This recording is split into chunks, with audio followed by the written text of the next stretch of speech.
तो हेलो दोस्तों, welcome back to Critics Anime. कैसे हो आप लोग? आज की इस वीडियो में हम बात करने वाले हैं नारुतो शिपुडिन एपिसोड 173 के बारे में, जो कि है पेन आर्क के बारे में।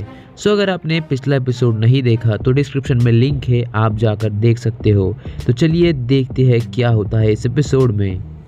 एपिसोड के स्टार्टिंग में हमें हांजो दिखाया जाता है जो कि जिराया सेंसे से लड़ रहा होता है। लड़ाई के दौरान ही वहाँ पर एक कुनाई गिरती है जिसके पीछे पेपर बम लगा होता है। पेपर बम लगने की वजह से वहाँ पर धमाका होता है। उसी धमाके को सुनकर वहाँ पर नागाटो आता है और वहीं पर ही उसे दिखता है कि जिराया सेंसे और हांजो लड़ाई कर रहे हैं।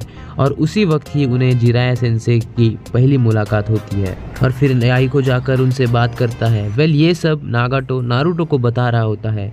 नेक्स्ट सीन में हम ओरोचिमारू को देखते हैं जो कि बोल रहा होता है कि इन बच्चों को लगे तो हम यहीं पर ही मार देंगे। ये सुनकर वो तीनों बच्चे डर जाते हैं। उसी वक्त जिराया कहता है कि ये क्या बात कर रहे हो ओरोचिमारू, पता है कि तुम बहुत जालिम हो, पर इतने जालिम, एक काम करो तुम और सुनाडे आगे जाओ, इन बच्चों का ख्याल मैं रखूंगा। तो उसी वक्त से ही जिराया सेंसे उन तीनों का ध्यान रखने लग जाता है। भले ही नागाटो के पेरेंट्स को लीफ शिनोबी ने मारा हो, पर तभी नागाटो को लगता है कि जिराया सेंसे कुछ अलग है, उनमें कोई बात है, वो बदलाव ला सकते हैं। सब कुछ ठीक चल रहा था, तभी एक रोक शिनोबी आकर उन पर हमला करने लग जाता है और वो तलवार निकलकर उन्हें मारने लगता है। तभी डर के मारे नागाटो अपने रिनेगान का यूज करके अनजाने में उसे मार देता है। उस समय पर जिराया सेंसे वहाँ पर नहीं थे। जब वो आते हैं तब ये सब देखकर वो चौंक जाते हैं और ये सब देखकर नागाटो भी चौंक जाता है कि ये सब कैसे हुआ। और उसके बाद जिराया उन पर और कड़ी नज़र रखने लग जाता है और तभी उसे समझता है कि इसके पास रिनेगान है और ये कोई मामूली बच्चा नहीं है। उसके बाद नागाटो उसके साथ बैठता है और नागाटो बता रहा होता है जिराया को कि उसने जो किया वो बहुत गलत था। उसके सामने अंधेरा छा गया था, वो इतना डर गया था कि उसे पता ही नहीं चला कि कब उसने सामने वाले इंसान पर हमला कर दिया और जब उसे पता चलता तब तक सामने वाला इंसान मर चुका था। नागाटो कहता है कि उस रोक शिनोबी के प्रति मेरे अंदर इतनी हेट बढ़ गई कि मुझे समझा ही नहीं कि मैंने उसके साथ क्या किया, और जो कुछ भी मैंने किया मुझे पता है कि बहुत गलत है। जिराया सेंसे उसे बताते हैं कि मुझे नहीं पता कि तुमने सही किया या गलत, पर तुम्हारी वजह से आज याहिको जिंदा है और यही सबसे अच्छी चीज़ होती है। भले ही तुमने कुछ किया हो या फिर इसके लिए लोग तुम्हें हेट करें, बट जो तुमने किया अगर वो सही है तो वो हेट मायने नहीं रखता। नागाटो ने नारुतो को समझा रहा होता है कि जब तुम पेन को समझ जाते हो और हेट के बारे में सोचने लग जाते हो तो तुम ग्रो होने की सोचते हो। तुम सोचते हो कि कैसे मैच्योर हुआ जाए, और जब तुम मैच्योर होते हो तो तुम खुद के डिसीजंस बनाते हो और ये सब सोचते हो कि कैसे हेट को कंट्रोल किया जाए, और इसी का आंसर ढूंढने में तुम लग जाते हो। और शायद जिराया सेंसे भी इसी का ही आंसर ढूंढ रहे थे जो अब तक उन्हें भी नहीं मिला था, ना ही तुम्हें मिला है नारुतो। फिर से सीन पास्ट में शिफ्ट होता है और नागाटो बता रहा होता है कि जिराया सेंसे इस दुनिया में सिर्फ हेटरेट एग्जिस्ट करता है और मुझे इसके लिए कुछ करना है और आगे बढ़ना है।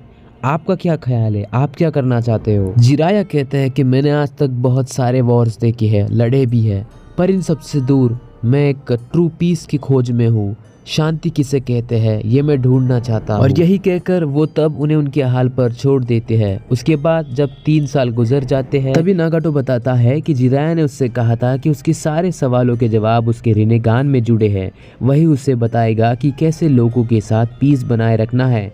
और उसके पास जो रिनेगान है वो कोई मामूली नहीं है, वो उसके पास शायद किसी के वजह से मिला है, क्योंकि पहले बहुत बड़े मॉन्क रहा करते थे जिनके पास रिनेगान हुआ करता था, जिन्होंने ही ये सृष्टि बनाई है, और शायद उसी का रिंकारनेशन तुम हो नागाटो, ऐसा जिराया उसे बताते हैं। फिर नागाटो बताता है कि उसने याहिको को लीडर बना के एक ऐसी ऑर्गेनाइजेशन बनाई जहां पर हम ताकत का इस्तेमाल ना करके शांति कायम करने वाले थे। हम हमारा काम कर रहे थे, वॉर का समय चल रहा था, तभी हिडन रेन के हांजो ने हमारे पास आकर एक शांति समझौता पेश किया और उसी वक्त नागाटो को पता चला कि उसकी सारे अरमान टूटने वाले थे और उसकी सारी कड़ियां बिखरने वाली थी। नारुतो पूछता है कि क्यों, क्या हुआ था उसके बाद? तो नागाटो बताता है कि हांजो ने लीफ विलेज के डांजो के साथ मिलकर हमारे टीम को तोड़ने के लिए एक गंदी साजिश रची थी। जब वो शांति समझौते के काम के लिए बताई गई जगह पर जाते हैं तभी याहिको और नागाटो के सामने कोनान को पकड़ लिया जाता है और बताया जाता है कि अगर नागाटो याहिको को नहीं मारेगा तो कोनान मर जाएगी। इसीलिए याहिको खुद के हाथों नागाटो के हाथ से कुनाई लेकर खुद को मार देता है। पहले सब इतने जल्दी होती होता है कि नागाटो को समझ में नहीं आता ये क्या हो रहा है। वो बिल्कुल नहीं मारना चाहता था याहिको। उसके बाद याहिको कहता है कि शायद मेरा साथ यही तक था नागाटो, अब इसके आगे तुम्हें संभालना है, सब लोगों को तुम्हारे हिसाब से तुम्हें चलना होगा। ये कहकर वो बेचारा मर जाता है। कोनान को ये देखकर बिल्कुल ठीक नहीं लगता, इसलिए वो रोने लग जाती है और फिर नागाटो तो पूर्ण शौक में चला जाता है। नागाटो और कोनान को भी ये मारने वाले थे, इसीलिए वो उनके ऊपर कुनाई फेंकते हैं, बट नागाटो एक हाथ से उन कुनाई को रोकता है, जिसे देखकर ये सब बाकी लोग डर जाते हैं और सोचते हैं कि इस बंदे ने ये सब कैसे किया। नागाटो याहिको को लेकर ऊपर आता है कोनान के पास और फिर तभी उनके ऊपर हमला किया जाता है एक बड़े से धमाके के साथ, बट नागाटो उन दोनों को बचा लेता है और उसे कुछ नहीं होता।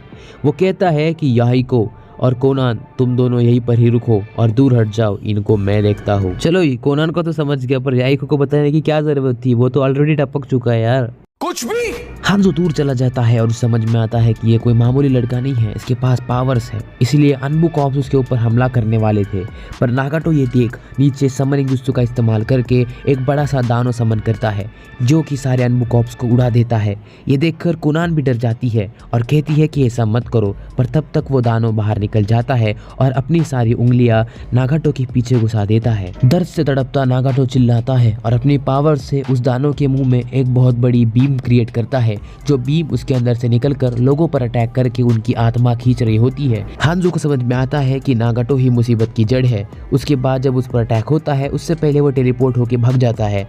फिर नागाटो का समनिंग जुत्सु गायब हो जाता है और फिर नागाटो अपने सिंबल के ऊपर एक लाइन खींचता है और कहता है कि जस्ट लाइक मेरे पेरेंट्स मरे, वो बेचारा भी मर गया और मेरे पेरेंट्स की डेथ के बाद याहिको की डेथ मेरा दूसरा पेन था। ये सारी पास्ट की चीजें नागाटो नारुतो को प्रेजेंट में बता रहा होता है। पर मुझे लगता है कि आपके साथ भी मैंने बहुत सारी बातचीत कर ली। अगर आपको इसका नेक्स्ट एपिसोड चाहिए तो कमेंट में नेक्स्ट एपिसोड जरूर लिख देना, इसीलिए मिलेंगे इसके नेक्स्ट एपिसोड में। तब तक के लिए मैं भी जाता हूँ, मुझे भी कुछ बातें बतानी है अपने दोस्तों के साथ।